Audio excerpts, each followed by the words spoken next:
Coming up on Headline News, the Notre Dame Cathedral in Paris catches on fire. And then, President Trump visits Minnesota. Headline News starts right now.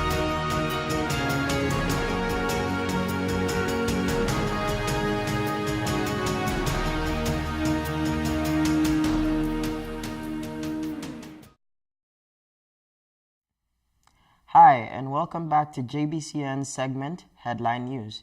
I'm Jonathan Okech, reporting this week's top news stories you need to know. First up, Notre Dame Cathedral in Paris caught fire on Monday evening, causing massive amounts of damage. The historic structure was built in the 12th and 13th centuries.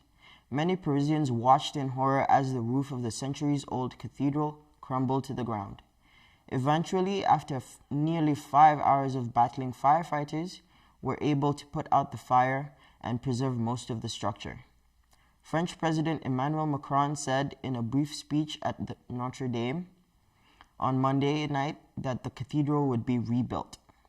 No one was killed in the fire, and the cause is still yet unknown.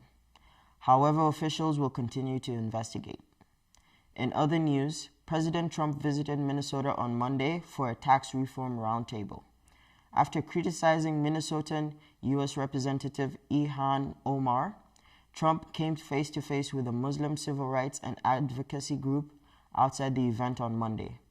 Residents rallied behind Omar, while others rallied behind Trump, waving American flags across the street.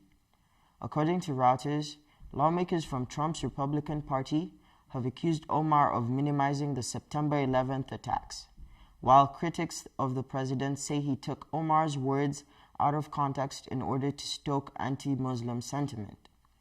At the roundtable, Trump spoke of the positive effects his tax cuts have had on the American economy. Many believe that this visit to Minnesota was an attempt to win over the historically Democratic state in the upcoming 2020 presidential elections. That's all for this week. I'm Jonathan Okech, reporting for JBCN's Headline News.